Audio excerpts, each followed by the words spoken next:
Superintendent J. Rex Bustinera ang tagapagsalita po ng Bureau of Jail Management and Penology. Good morning po sir, si Xander po ito at si Angel. Morning po. Hello, Sir Sander. Ma'am Angel, good morning. Good morning, Sir J. Rex. Kamustahin natin, kamusta yung unang gabi nito pong si Senator Bong Revilla dyan po sa, diba? Yung sa Payatas, dyan po sa Quezon City at yung kanyang mga kapwa-akusado. Hello ma'am, opo, kahapon nga po dinala ng around 2:30 si former Senator Bong Revilla by virtue of the order from Sandigan Bayan 3rd Division. At meron din po bandang 5:30 may hinabol, apat naman po ito sila Bryce Hernandez and others. Yan, same case po, magka-co-accused. Andun po sila ngayon, 5 sila, magkakasama sila sa holding area o holding cell natin. Cell daw ito. And then after 7 days, ihalo sila sa general population. Yun po talaga yung proseso, Sir J. Rex. May parang holding area muna. Yes, lahat po ng newly committed PDL, sa lahat ng jails natin, hindi ho agad hinahalo. Matatandaan din po natin, ganun din sa ibang high-profile PDL natin. At sa ordinary PDL, ganun din po. May classification process po kasi tayong sinusunod para malaman saan sila ilalagay na selda. At para sa security reason na din. Sa lahat ng PDL, hindi lang ho sa kanila. Okay, so para lamang po malinaw, may classification po tayo. So sila po ay considered po bang high risk kaya hindi po pwedeng ihalo doon sa halimbawa ay na kasuhan halimbawa ng theft o robbery, etc. Standard po talaga ito kahit po sino pa mang PDL. Policy ho talaga yan na may classification at risk assessment. Ngayon po, after 7 days, doon na sila ilalagay at wala naman ho. Pero by classification, yes, they are considered high profile and high risk PDL. High security risk. Okay. Ano po yung kanilang mga inalmusal, Sir J. Rex? Kagabi po ang kinain nila ay ginisang pechay na may steamed rice. This morning, hindi ko lang po sure pero I'll update you na lang po later. Pero ano po ito? Kung ano po ang menu nila, ng isang ordinaryong bilanggo, yun din ho ang hinahain nila. Budget ho nila ay 100 pesos per day, hinahati sa 4 na kain. May kasama na hong merienda ngayon. Dati ho kasi 70 pesos lang yan. Opo. So medyo mas tumaas na po ng kaunti. 30. Opo. Tama po, nagdagdag ho tayo. This year lang ho yan ng budget na additional 30 pesos for their meals. Opo. Sir, ito pong bago nating pasilidad, tama ho ba? Kailan po ito unang ginamit? Yung sa may Payatas po? Opo, ito pong Payatas facility natin, Quezon City Jail Mail Dorm natin, ay itinayo, natapos ho yan 2024, May 2024, nalipatan ng Quezon City Jail. Hindi, lilinawin ko lang po, hindi ho ito pinatayo para correct. Sa mga flood control accused. Kundi ito ho ay may laman na 3,612 as of last night. Ang laman ho niyan ay mga PDL ng Quezon City, na nasasakdal within Quezon City. Majority ay drug cases, sumunod ay crimes against property. So ordinary jail ho ito ang pinaglagyan nila. Opo, ano na pong nangyari dun sa dating Quezon City Jail, yung sa may Kamuning, Quezon City po? Wala na po yun, abandoned na po yun at na-turn over na ng BJMP sa Quezon City Local Government. Matatandaan kasi natin, pinakasiksikan nito dati yung correct. Quezon City Jail. Kaya ngayon naman pinakamaluwag ang Quezon City Jail. Speaking of maluwag, ilan po ba ang capacity nito, Sir J. Rex? Ang capacity po ng Quezon City Jail ay 5,500. May nakalaman na 3,600. So more than, less than 2,000 kaya pa ho. More or less. Madami pang espasyo pala, partner. Oo, pwede pa yung ibang mga sangkot sa flood control. Opo. Yung sa commitment order po, tama po, Sir J. Rex, na doon po idineklara ng korte sila dapat ikulong? Tama po. Very specific ho ang court order ng Sandigan Bayan 3rd Division na Quezon City Jail Male Dormitory in Payatas, Quezon City. Opo, pero bilang eksperto rin po sa batas, pwede bang umapela halimbawa si Senador Bong Revilla na ilipat siya sa custodial center kung saan po siya nakulong noong 2014? Base sa karanasan ho natin sa trabaho na yan, ay maaari naman ho at ang ibang akusado natin, even from the past, ay nagre-request ng ganyan. Depende ho yan. Basta may court order ho, susunod lang ho ang BJMP. Yun, opo. Sa ngayon po ba, Sir J. Rex, may mga dumalaw na po kay former Senator Revilla? Sa ngayon pong araw, ngayong umaga, wala pa ho. Kahapon ho, kasama niyo ho ang kanyang mga abogado at ibang kamag-anak. Kasi galing ho sila ng Sandigan Bayan, diniretso na ho sa city jail natin. Sa ngayon, wala pa ho. Pero yung pagdalaw po, meron po itong schedule, di ba? Tama po, katulad ng isang ordinaryong bilanggo, susunod din sila sa oras ng dalaw. Tuesday to Friday, 1 p.m. to 5 p.m. and then Saturday and Sunday, morning to afternoon until 5 p.m. Opo, tulad po ng mga pangkaraniwang bilanggo, ano po yung kanilang mga pribilehiyo sa loob at yung mga ipinagbabawal din? Katulad ng pangkaraniwang bilanggo, lahat ho sila, of course, ay may karapatan sa pagkain, ibigay ang nararapat na pagkain sa kanila according sa budget. Mabigyan ng supply ng t-shirt, yung uniform at jogging pants at hygiene kit. Ganun din po ang kanilang mga karapatang pantao ay dapat na o-observe. Lahat ho yan, pangkalahatan, non-negotiable. Pribileyo naman no, may pribileyo silang dalawin ng kanilang kamag-anak lamang. Hindi ho pwede yung supporter, fans o kaibigan. Hindi ho pwede yon, kamag-anak lamang. At abogado pwede ho silang dalawin 24/7. At kanilang doktor pwede rin hong dalawin. At ganun din ho, may pribileyo ho silang makalabas ng mga selda nila 1 hour a day minimum para makapagpaaraw at mahanginan.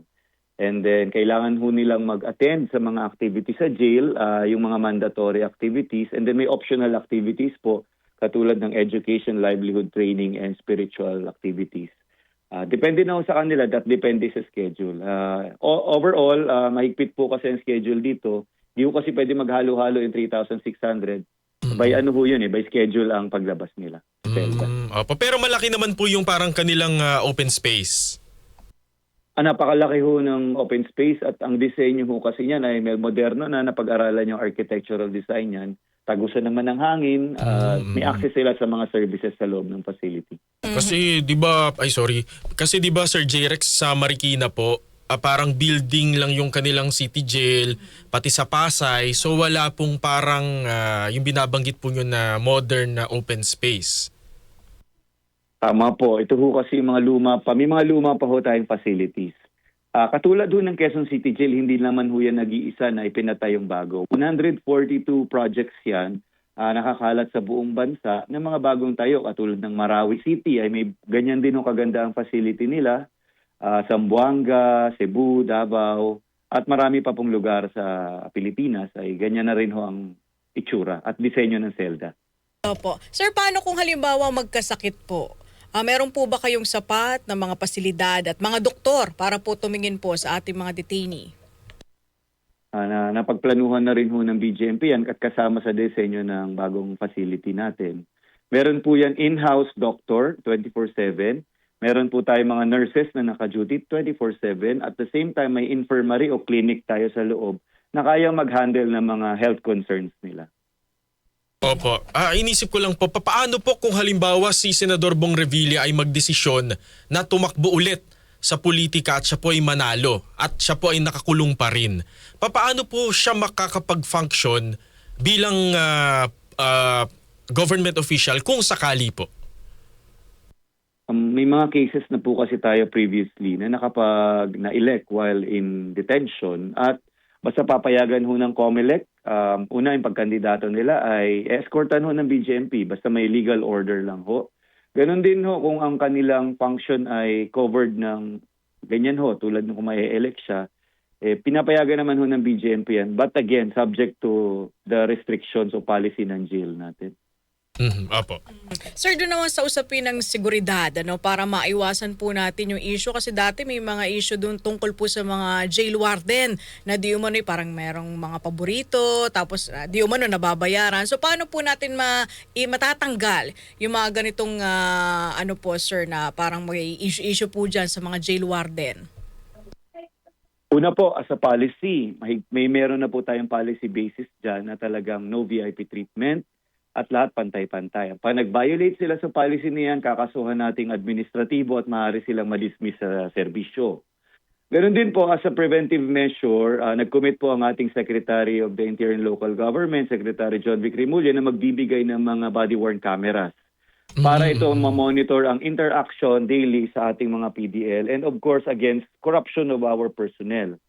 At the same time, naniniwala ho kasi kami, very professional naman ho ang BJMP. Pumasok ko sila professional at may mga ethical guidelines at we trust naman po na they will follow our professional regulations naman.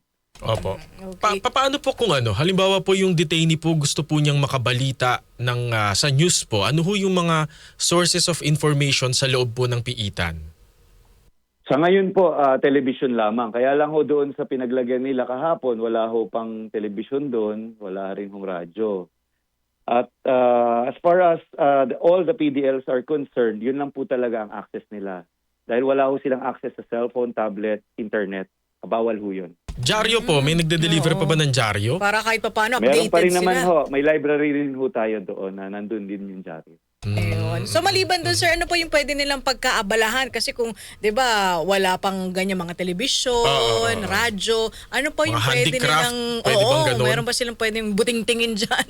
Kung anong Meron kumpunihin. naman po, marami po tayong pinagkakalibangan doon ng PDL, may livelihood handicraft making kung gusto nila mag-participate. Pwede silang mag-assist sa pagtuturo ng pag-aaral ng ibang hindi nakapag-aral. Pwede silang mag-attend ng worship services nila. Pwede silang mag-entertain ng dalaw, virtual dalaw man yan o yung face-to-face dalaw. Marami yung pwede at pwede maglaro ng sports and recreation sa hapon. Pwede mag-exercise sa umaga. Marami yung pwedeng gawin naman. Pagkaabalahan. Doon sa pagkain, sir, halimbawa, meron yung kanyang pamilya, dinalahan siya ng pagkain. Okay lang ba yun na halimbawa, mag-imbak siya doon ng kanyang pagkain? Kung halimbawa, nasa-short siya doon cupcake, sa... ganun. Oo, doon sa... Kasi di ba parang 100 pesos per day yung alat, di ba? Hindi ho tayo pwede mag-imbak lalo yung mga napapanis na pagkain kasi wala naman hong refrigerator sa loob. At ang allowed lang po natin ay kayang i-consume within the day ng PDL natin. Kahit sino hong PDL, ganun ho ang patakaran natin. Dahil baka masira ho ang tiyan, problema pa ho natin pag na ospital. Pero pwede ho ang pagkain, basta lutong pagkain ito, dala ng dalaw at subject to inspection ng jail officers. Ayan. Opo. Siguro, Sir J. Rex, panghuling mensahe na lamang po sa ating mga kababayan na nakikinig po sa ating programa. Opo, maraming salamat for this opportunity. Sa BJMP po, nangangako po kami, we are committed na walang VIP treatment dito. Pantay-pantay lahat, pare-pareho lang ho ang pagtrato natin. At makakausahan ho kayo, ganun din na marirespetuhin natin ang karapatang pantao. Hindi lang ho sila, kundi lahat ng bilanggo. At yun lamang ho, ang makikibalita, mag-update na lang po kami from time to time kapag meron pong kailangan malaman ng publiko. Opo. At bago po kayo umalis, Sir J. Rex, may mga comment lang po sa YouTube na congratulations po and kudos sa BJMP sa inyo pong mahusay na trabaho. Salamat po. Maraming salamat po at magandang umaga. Thank you po. May pahabol pa si Sir Poras, si Poras Derata. Sabi niya, good news yan na may mga nakulong na senador para magkaroon ng tiwala ang mga may hirap sa gobyerno at hustisya. Salamat po, Jail Superintendent J. Rex Bustinera, nagpagsalita po ng Bureau of Jail Management and Penology. Sa Manila Salamat City. po. Magandang Thank you po, umaga. sir. Thank you po. Sa Manila City Jail may may bakery.